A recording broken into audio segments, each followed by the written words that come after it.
Hello, good evening and welcome ladies and gentlemen to another week and with another fascinating evening of Porsche Cup racing in the one and only iRacing Porsche Cup by CONSPIT, the official iRacing series hosted on the premier sim racing platform available only on PC. And goodness me, what a round of racing we've got. It is week 2 of the 2025 Season 4 campaign and we have made our way from Mexico to Portugal for a circuit that is young but wildly familiar. It is none other than the Autódromo International do Algarve, or the Algarve International Circuit as it's known in short. A circuit located in the limits of Portimão city, also referenced as the Portimão Circuit as a result. It is a young circuit in the fact it only opened in 2008, but with its vibrant run of corners, plus also its extensive elevation changes and extended straights, is a circuit that feels absolutely old school, and it wouldn't be amiss if we wound back the clock the best part of 70 or 80 years. So for our drivers to do well here today, they're going to need to be highly consistent for its 15 corners and over its 4.58 kilometre track length. They're also going to need to be ready to know exactly when to battle under braking and when to let it go. But where are my manners? Allow me to welcome you all to this live broadcast of the circuit side as you're tuning in to another strength-fulfilled broadcasted race. And this, of course, being from the top split session as of this fine Wednesday, the 24th of September 2025 in the 1945 Greenwich Mean Time, that's GMT, or Universal Coordinate Time UTC slot. And indeed, you're tuning in right now on YouTube at youtube.com and search for TX141TX, Authority Paul Walsh, and you can be tuning in there and joining in amongst the likes of Fabian HD, who we say hello to, and also Maxim Racing. I hope you're both doing well.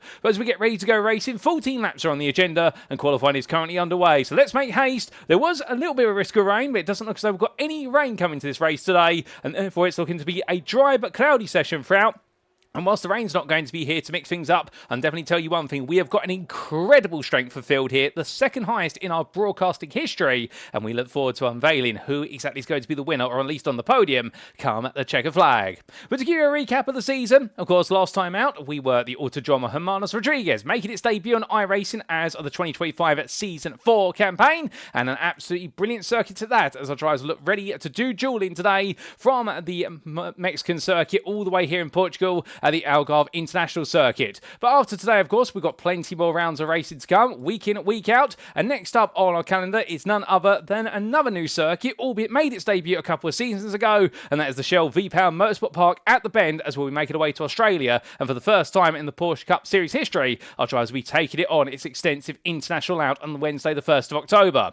But of course, we can't dwell too much on our calendar because we've got plenty lying in wait, but we've also got our brilliant circuit for today awaiting us. It's the Grand Prix round of the Portimão Circuit, located within the limits of Portimão in the Faro district of the Algarve region of Portugal. 15 corners and a big thank you to iRacing.com, not just for the brilliant simulator, but also the fantastic track maps that come with it. And what you can see here on a two-dimensional image, it is absolutely bristling with variety, but a two-dimensional image does not quite do this circuit justice when it comes to the absolute severity of those gradient changes over the course of the lap, and also the fact that around here our drivers need to keep their wits about them, and indeed it is a very stamina-intense circuit as much as it is intense on the brakes and also on the throttle bodies. But as our drivers attack this circuit in their Porsche 992 Cup cars, were a consistent driver with just as potent as a one-lap wizard out there, and therefore this is a great equaliser of circuits like no other. But in terms of our rules, before we do go racing, this is an open setup series, of course. We're running the open setup here, whereas we also do have the parallel fixed setup series, but it's open setups which our drivers bring to each and every week of racing. In terms of how we set the grid, it'll be set via a closed qualifying session, which is midway through.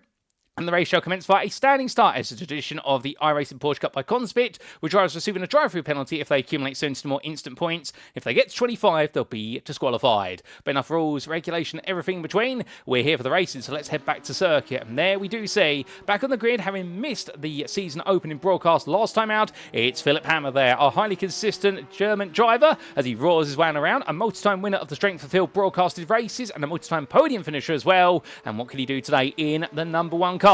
For reference, strength for field here, an absolutely incredible 5,225, the second highest we've had in the history of these broadcasts, only been surpassed by the Season 3 Week 1 event at the Spa-Francorchamps circuit, where we did reach an absolutely climatic high of 5,644, but indeed we're not too far short as we're heading towards the end of this qualifying session. We will bring up our drivers' I ratings and licenses there on the top left-hand corner of your screen on the time tower, in case you are curious as to what the ratings of drivers are, but indeed we have got an absolutely incredible set of driver ratings here, ranging all the way for the best part of 9,300 if you're Philip Hammer, all the way down to 3,900 if your name is debutant Augustin Dorvat, who currently has yet to get a lap on the board. And well, here is another debutant of Alex Pleva, as Pleva makes his way towards the end of this qualifying lap. Final qualifying lap available here to him, and indeed all the drivers right now, they really are in the pinch point of qualifying. But what can Pleva do in order to move up from what is the bottom of the field at the moment? Well, crossing that timeline for Pleva, it is going to be a 1:46.491, the best part there of 1.8 seconds off the overall pole time that has been set by Ramez Azeki, and a absolutely brilliant job there from Azeki as he has taken that pole position, it would seem, by the best part of 2.5 tenths. Can anybody get a bit closer? Well, Christian Carlson will try. He's out there on his second and final flying lap at the moment, as is Fabian Ming. They're both roughly at the same point on the circuit, and we do have only those two yet to complete their qualifying laps. Now, qualifying is going to be very important at this circuit because you can do battle at the Portimão circuit. Indeed, you can see how wide the track surface is, but battling around here is costly in terms of time. We saw last time out in Mexico the fact that you could do battle at the Autódromo Hermanos Rodríguez quite comfortably in multiple quarters because the quarter sequences are quite cut off from each other. You have chains of 2 or 3 quarters, or in the middle section, the best part of 6 quarters, and then you have a straight. Around here, you don't really have a long straight other than the start-finish straight, and therefore the quarters are roughly equidistant to each other, and battling into one pair of corners or a single corner costs you a huge amount of time for the next corner effectively because you lose any speed you'll carry to the next corner naturally. And that is why the Portimão circuit is just as important about qualified as it is about the consistency over the distance. But as Carlson makes his way towards the line, currently 8th, a whole second off the overall pole time, well, Fabian Ming has crossed line and jumped up to 9th for the 45.858. Good improvement there for Ming. But what about Carlson? And the answer is he doesn't improve. He stays where he is, and that's qualifying, ladies and gentlemen. Let's make our way to the grid then and see how they all line up for our week 2 straight for field race here in Portugal. So as the drivers make the way to the grid, this is how they'll line up. It is debutant taking pole position here, Ramez Azeki. Congratulations to the Turkish driver there on pole by 2.5 tenths over Gareth Higgins. Runner-up last time out. Will he be runner-up again, or can he make it a victory here today for Team 75 Bernard by Sim Racing? We then do have on row number 2, Philip Hammer for Pole Promotion Esports, ahead of none other than Rafael Birdies, who makes his debut from Poland a further 1.5 tenths back.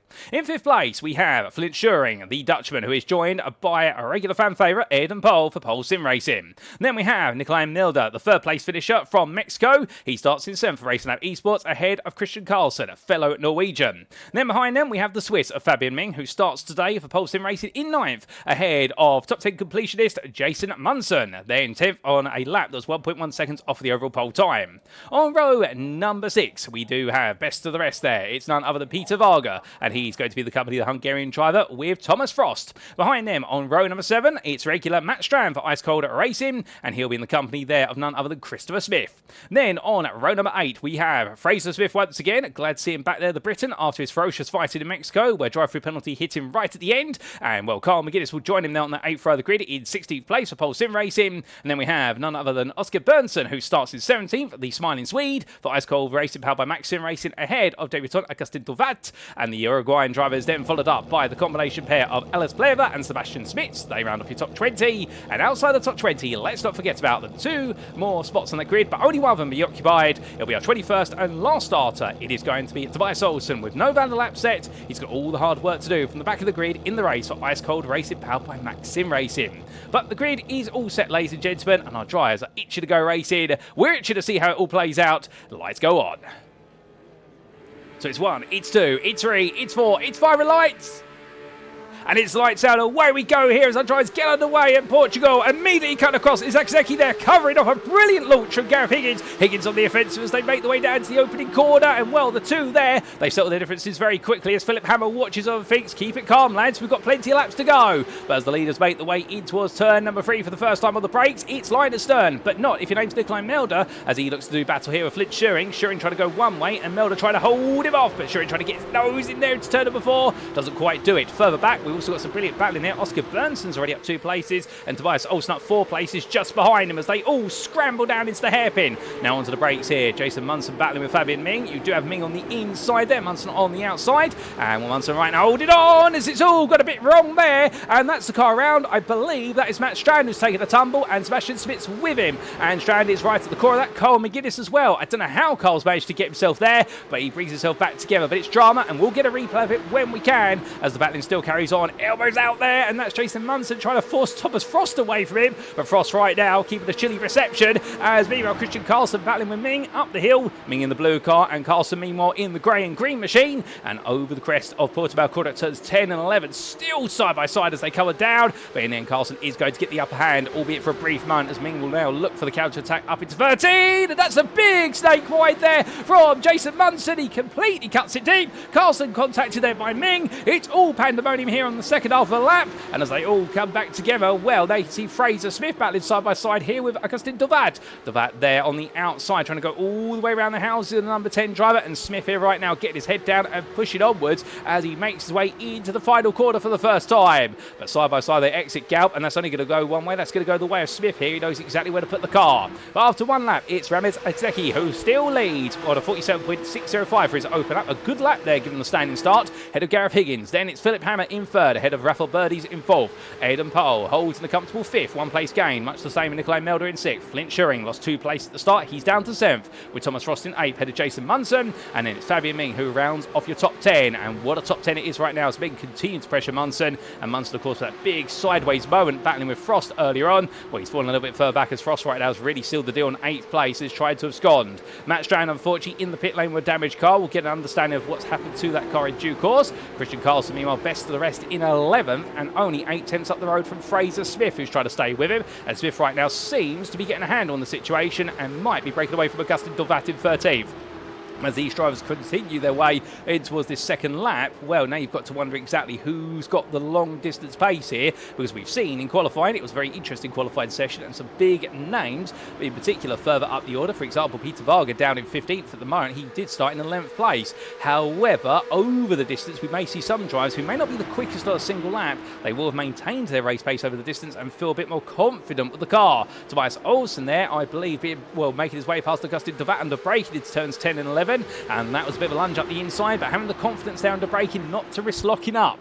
But as they all heading towards turn number 13, well, Dovat looks close behind, but is he going to be able to make a move? The answer is no, as we ride on board here with our number 18 driver, 4 places gained since the start, so he's very happy about that, I can imagine. But he'd like to finish in 13th if he can, particularly versus the number 2 driver here. And we'll remember the door number represents the I rating of the driver. The higher the door number in terms of close they are to 1, that means they've got the higher I rating. Meanwhile, your door number 21 driver, Sebastian Spitz, is your lowest I rated driver and has the biggest to gain when it comes to the I rating ranking of these drivers. But as they make the way onwards, they're back crossing the line there. Long way back from Olsen, but to be fair, comfortably ahead of the 2 behind. That is Varga versus Bernson. Bernson on the inside, and Varga has to go a little bit wide. Gives the space to Bernson, to be fair, respectful racing, and well through turns 1 and 2. They settle it down. Look up the inside there. That is a bit of a move from Pleva, fighting hard with Christopher Smith as they come on through, and well, is it over between them? The answer is no. The RD Simsport driver here trying to go back on the attack, but Pleva holding on for now as Alice as they come down towards the hairpin. Will there be a move this time from Smith? Under braking, the answer is no. And to be fair, I do know the RD Simsport crew. They've raced it in a multitude of series, including the TCRs, and they're very gutsy drivers when they want to be under braking. That's a compliment to them because they really do know how to be late on the brakes. But Smith deciding to play it safe there and instead wait for a little bit later on. Fraser Smith being under pressure. That's Olsen up the inside. Olsen tries to chip it in. That's coming in through turn number 8. Smith being given a little bit of an elbow out there, a little bit of gravel with him. Door to door they battle, coming through turn 9. And Wolf Smith on the inside initially, but you'll find himself on the outside now as they head over the crest. And that is going to give Olsen the opportunities. Look at Dovat looking up the inside. Smith out of position here, but can Dovat get the power down? The answer is no. Bernson trying to come through with him here. They're all playing the game of follow the leader, but it's causing them all to Constantina together. As that's Olsen versus Smith. Smith back on the inside. Smith's not giving up here, to be fair. He doesn't care that he's battling with the number 2 driver in this split. He's giving it everything, but there is a mistake. Goes a bit deep. Contact with Dovat. Dovat sends him slightly wide. Smith gets it back together. And, well, to be fair to Augustin Dovat, it was very fine margins. I don't think there was any malice meant, but Fraser Smith loses another place for the price to try to battle back. And, well, Bernson right now trying to queue up here as he powers his way And down the start-finish straight. They're all fighting, by the way, for 11th place right now. They're not battling for a spot inside the top 10. And, well, as they all make their way onwards, you would think they were battling for the lead of this race, given the frosty. But that goes to show you that every place is worth every penny here in the iRacing Porsche Cup by CONSPIT. As that's Fraser Smith. They're still under pressure for Bernson. And also Dovat here now having to worry about Smith looking up his inside. And Fraser Smith makes the recovery counter-attack there. Lovely bit of driving from Smith. And, well, now here goes Bernson battling with Dovat. Dovat, however, gets the switch back to the inside of turn number 4. And, well, holds it together there. But now here comes Bernson again. Swaps to the inside as the Maxim Racing driver. And coming down toward the braking zone here. I don't think Dovat's got an answer to this. I think Bernson's going to get this one done as Varga comes diving in, blazing red hot. And unfortunately collects there his rival. And, well, it doesn't work out for Peter Varga at all. Now let's play over with him. And, well, Christopher Smith takes the places. And both drivers there will slow down for their excursion. And that's going to be an absolutely nasty one then. They'll both be fuming about that one. But meanwhile, back to the very front of the field as things calm down for a brief moment in the battle for what is now 14th place between Bernson and Dovad. Well, looking to your leader here, Ramis Akzeki still leading ahead of Higgins and Hammer, and Rafael Birdies and Aidan Pole still completing that top 5, albeit Birdies and Pole falling a little bit away from your top 3. They are staying within a second of them. However, you would imagine that right now the top 3 might be onto something here in terms of their respective pace as they head towards the end of lap number 4. But as we conclude our 4th turn of the circuit under race conditions, let's take a look back at what happened at the start of the race, particularly for Matt Strand. Now, this was Strand heading his way down towards the hairpin. There was the big altercation, of course, under braking here. Well, there was a fan out behind. There's 3 wide, but what exactly happened to Strand? Oh, no. Turned around there and turned around by a teammate of all things as well. That's not the way you wanted it to go. And well done to the number 21 there, Sebastian Smith, putting the brakes on at the right time. And, well, Augustin Dovat being collected in that. What exactly happened to Carl McGuinness? Was it McGuinness who got caught up in this, I wonder? Let's ride on board. McGuinness was making his way down to the braking zone. So Strand's a lot further up the road. Carl is inside here. That was the number 2. That was Olsen coming down. So Olsen contacted Strand. And, well, I do believe the 2 fellow countrymen will be having a bit of a chat. And then McGuinness got the power down. Collected there by Olsen, who was collected by somebody else as he was trying to straighten himself out. So Carl McGuinness, and indeed a good number of drivers there, all step on each other's toes. And a bit of a nightmare moment there. We also had this happen a little bit later on for Christian Carlson. And this was Carlson making his way up in towards turn number 13 on the opening lap in battle with our number 13 driver there. And was he made his way under braking? It was a look up the inside and contact between the 2 of them. And that was a bit of a moment there that Fabian Ming will regret making afterwards, I think. I think Carlson will be on the radio too saying, what on earth are you doing? But I'm sure they'll keep it civil. And then we had this on lap number 4 between Alice Pleva, of course, and also another driver. Was it Pleva by himself? I think he was by himself in the number 7. Gets the power down coming out of turn number 8. Power oversteer one way, snaps it the other way, and the car snaps to the gravel there as the grandstand looks the other way. But Pleva there corrected his mistake very quickly, and we've just had this happen to Augustin Dovat, battling behind Fraser Smith on lap number 5, coming through turn number 4, takes a lot of apex curb, a lot of steering lock, and a lot of power. Oh my good lord, how on earth did Christopher Smith avoid that? I do not know, but I'll tell you one thing, Smith did very well there with cat-like reflexes. Let's see if we can get the onboard of that from Smith's perspective. Here it was, ladies and gentlemen, watch this. And incredible reactions there from Smith. Waited to tuck left and then realised going left was going to put him on a collisions course, so he went right just in the nick of time. But getting his power down there, 510 horsepower from a flat 6 engine from the German mark. It is not easy to suddenly make a quick direction change, particularly when the rear of the car is being lifted up coming out of turn number 4. Remember, these are rear engine, rear wheel drive cars. The centre mass is as rearward as possible behind the driver, over the rear axle as much as possible, with the engine being located there. And what it does mean when you come uphill through a corner apex, such as at turn number 4, the weight distribution of the car suddenly snaps away from you, and you've got to be fully committed, and you've got to straighten that steering as quickly as you possibly can. So sudden direction changes can kick the car around with a huge bout of oversteer.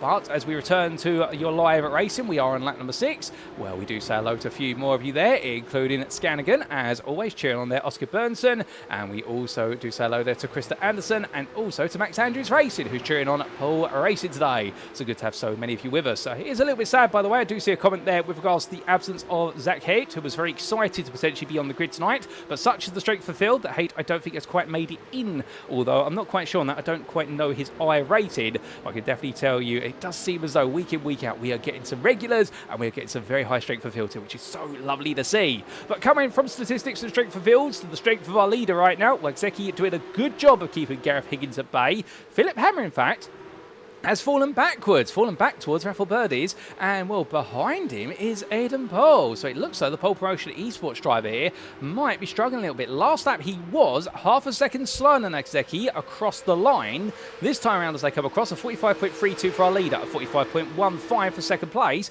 Hammer, a 45.55, Birdies, a 45.58.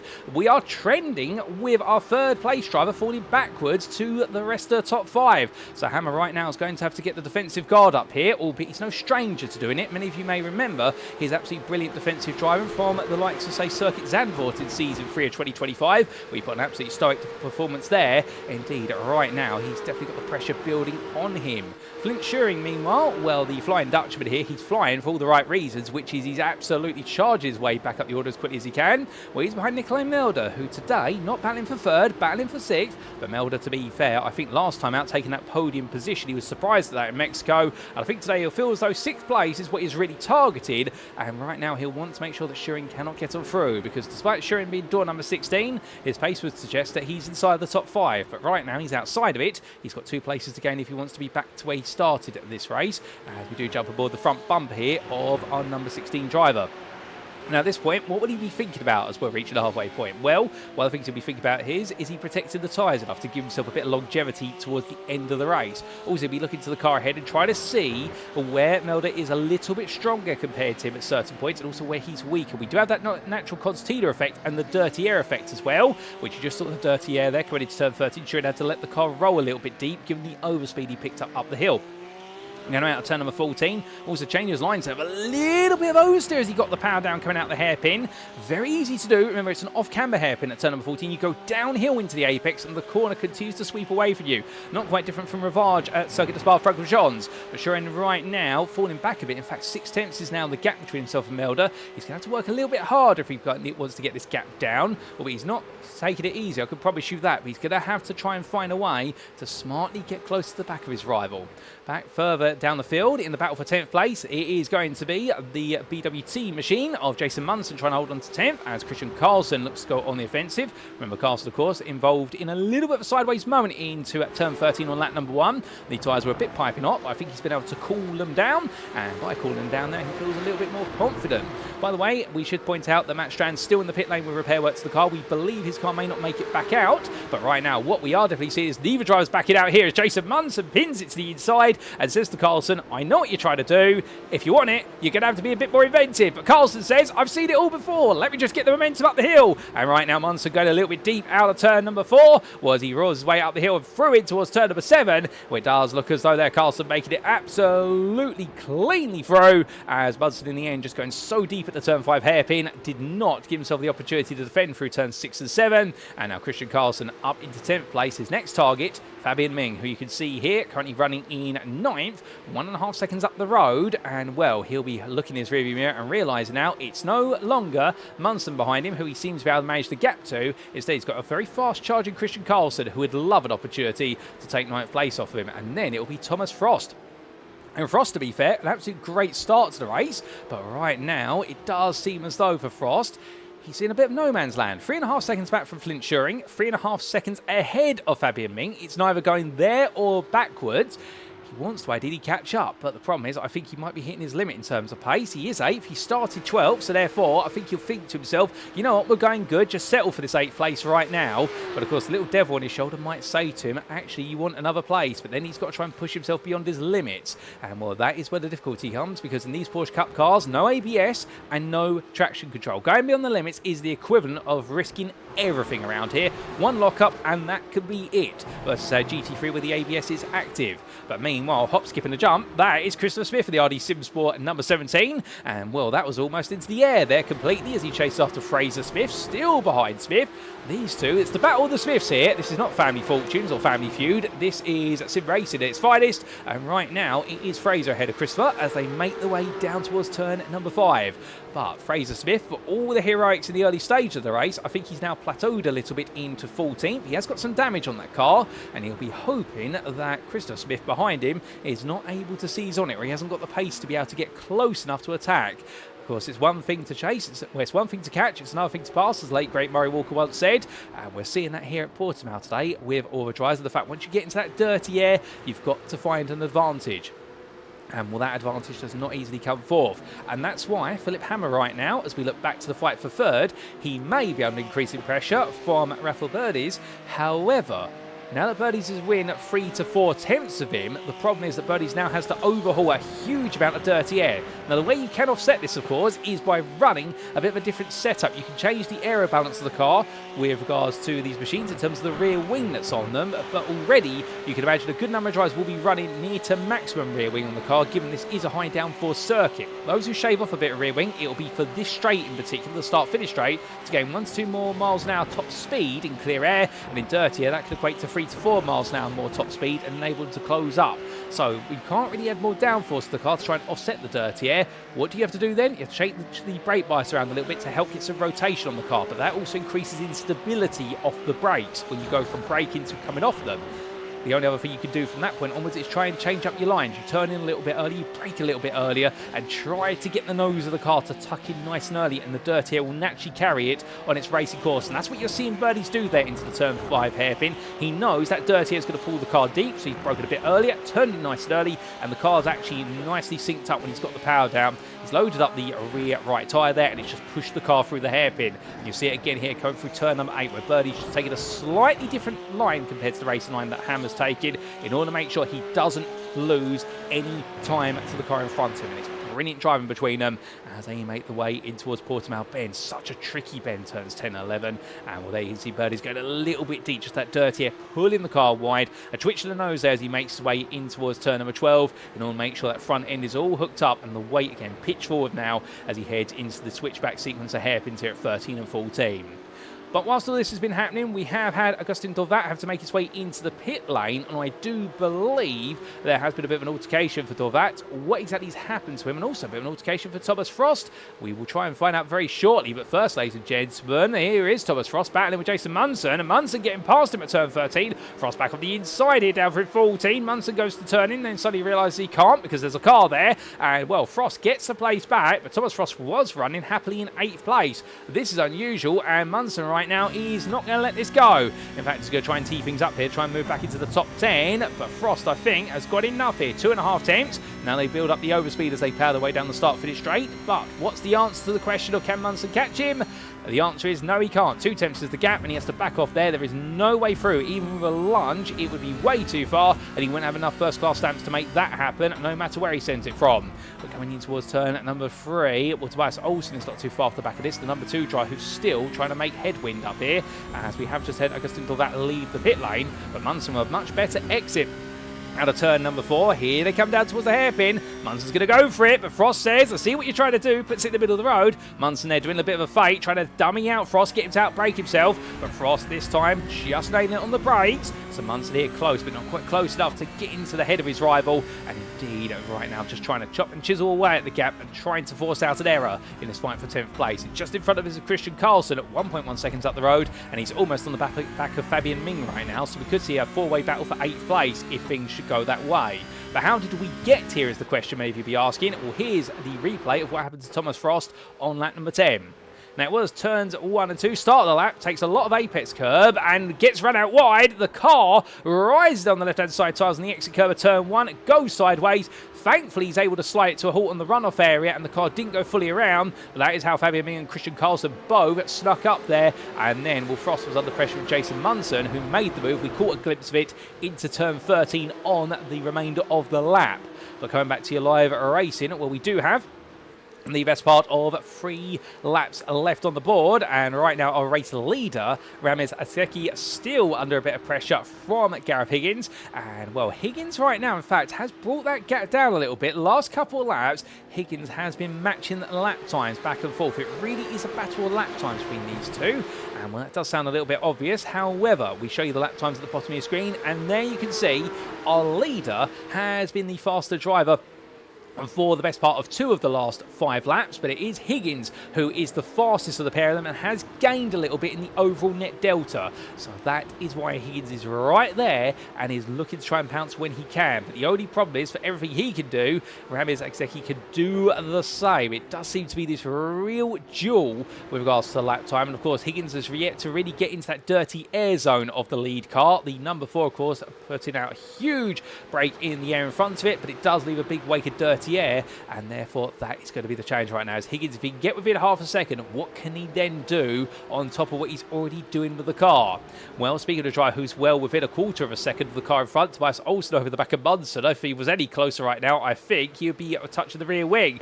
And as we ride aboard here, heading up the hill, Olsen looking into the inside of Portimão corner. That's going to be a dive of the brakes, and Munford sees it coming. What's it going to be as they make the way down? It's going to be doors to plenty, and that is Munson being sent to the gravel. Tobias Olsen there not giving in, and well, both drivers there not wanting to refuse each other. And meanwhile, Oscar Bernson now looks at this, and Munson goes deep, dirt on the tyres, but it brings him to the inside of turn number 14. The BWT driver is not going to just sit back and let this all go, but you can imagine right now he must feel as though he's been a bit bullied out there as they make the way down through turn 14. And here comes Bernson there, gets an absolutely huge run from 14, but he's so close into Gap corner. Can he do anything with this? He can, because Munson goes deep, and that is going to give Bernson a lot of momentum here as they power the way down the start finish straight. Here he goes then, building up to the best part of 155 miles an hour as he crosses that timeline, and now heading upwards of 165 as he heads into the opening braking zone. It's all in on the brakes there for Oscar Bernson, and it's up ahead of Jason Munson. He goes. Munson's still with him, however, as they go to the penultimate lap. Can Munson get the counter-attack? The answer is no. He has to tuck it behind, and that's where he's going to stay at this point of the race. But goodness me, what a pair of battles. A bit further back, Carl McGuinness now on the back of Peter Varga for 16th place. Well, these two have been quite distant from each other for the majority of the race, but they're finally coming together. Will we see a bit of fight from them before all is said and done? Something tells me yes, we will, albeit for both drivers. Given how they performed earlier on today, I think both will feel as though this is not where they were to be at the end of today's show.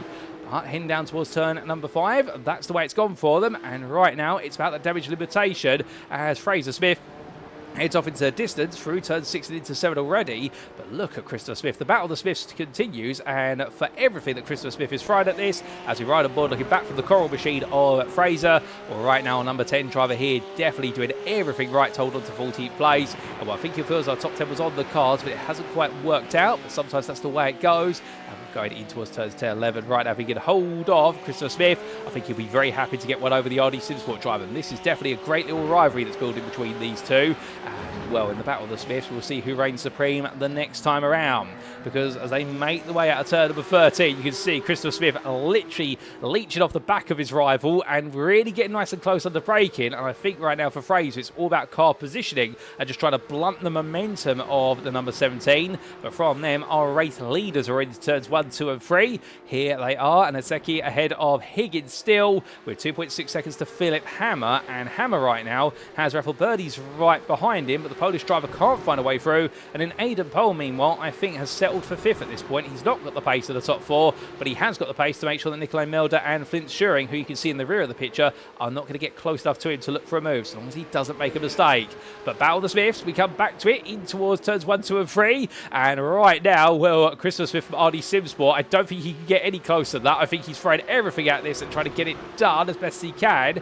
We have had a bit of an incident off camera for Flint Schuring down in turn number 5. He's fallen off the back of Nikolai Melder, and he has, in fact, well, he has not got Fabian Ming close behind him, but the gap has opened up between the two of them. I think there was a lock-up at the braking from what I'm hearing in my ear. We're not going to get a replay of that now, but here's Fabian Ming bringing Christian Carlson, Thomas Frost and Tobias Olsen with him, and Oscar Birdson and Jason Munson not too far behind before then you do get Fraser Smith, who right now is forming a bit of a rolling roadblock here as Christopher Smith so close behind him again. And well, these two right now, I don't think Fraser's got anything left other than make the car wide as Smith goes around. Christopher Smith goes around in the rear of the picture, gets the power down too soon, coming out of turn number 8, and pays for an easy mistake to make as he rejoins. Thankfully, the rest of the field sweeps the inside of him, and meanwhile, whilst all that's happening, there's drama at the back of the field. At the front of the field, it's no drama because on his debut today in the Strength Field broadcast, Remen Sasaki is going to take victory here at Portimão by half a second over double runner-up Gareth Higgins, who finishes second once again. Philip Hammer takes third ahead of Rafael Birdies in fourth.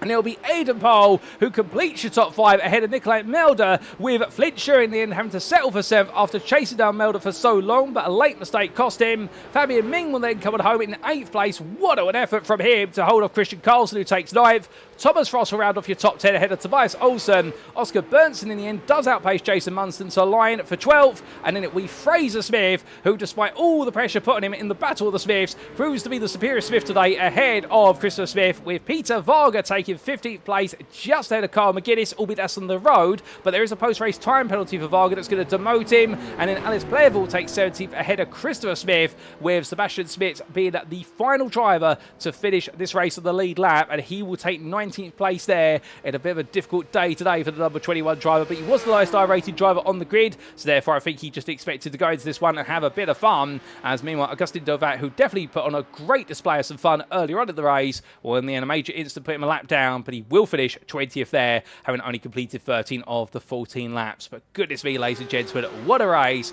And well, as we do see the virtual coaching machine of Remus Zeki making its way on around, what a phenomenal effort there. His first time on the grid in this top split broadcast, at least for season 4, if my history is correct. And I can tell you one thing right now, he's definitely made waves here in taking victory here in Portugal. He was chased, honestly, by Gareth Higgins all the way through the race distance. The two of them were very close, but when it mattered most, well, he put the car on pole and he never let it go after going very defensive for the start of the race. That's what he needed to do. Higgins had the better start, but Zeki had the defensive line covered off, and that in the end was enough to guarantee that after 14 laps, he was your victor here in Portugal.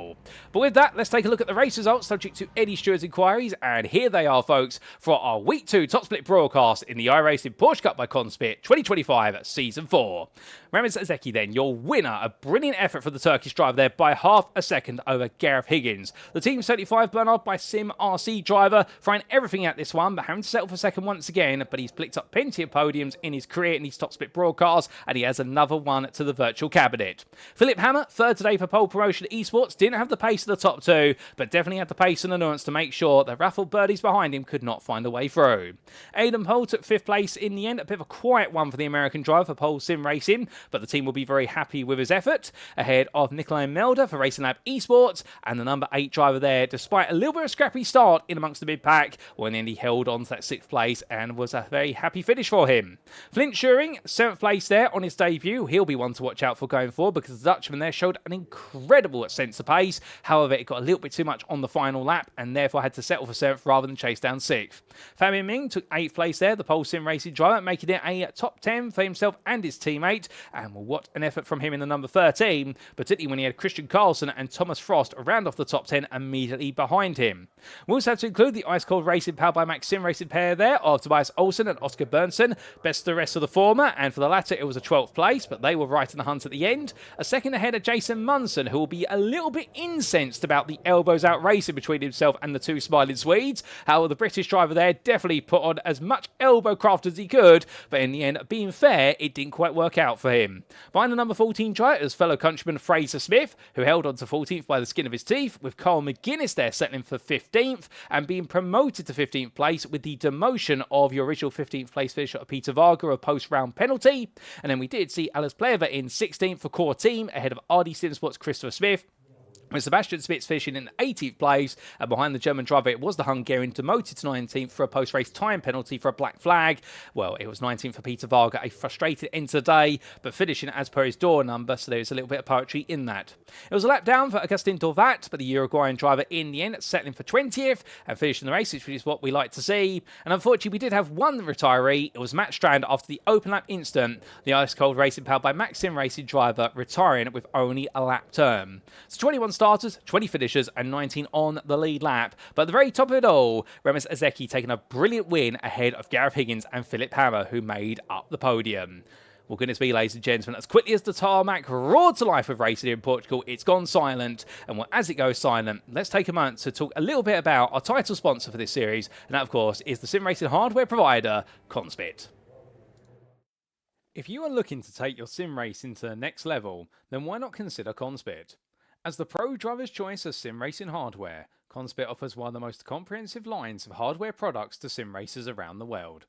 Whether you're in the market for wheelbases, steering wheels, pedals, peripherals, or rigs, CONSPIT's extensive experience in the motorsport industry means every one of their products is fine-tuned for success at the highest level.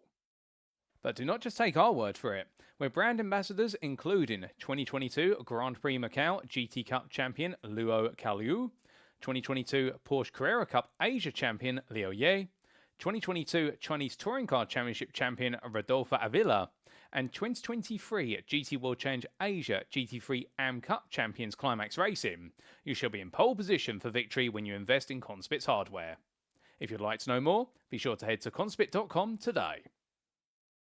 Well, ladies and gentlemen, we move on in a week's time to week 3 of the iRacing Porsche Cup by CONSPIT. And in 2025 Season 4, week 3 is going to see us make our way to the Australian circuit of the Shell V-Power Motorsport Park at The Bend. An extensively long circuit and one that many drivers will not be familiar with. And could that unfamiliarity be the downfall of some of our regulars and see a new name rise to the top? There's only one way to find out. Tune in a week's time on Wednesday, the 1st of October 2025, as we bring all the racing action from our top split live from circuit side. But until then, we have been the iRacing Porsche Cup by CONSPIT. I've been your host and commentator, Paul Walsh, also known as TX1 or Britain a Spit, depending on what media you follow me on. And until next time, remember to stay safe, stay well, stay smiling, and much like our drivers, ladies and gentlemen, remember to stay on track. Good night.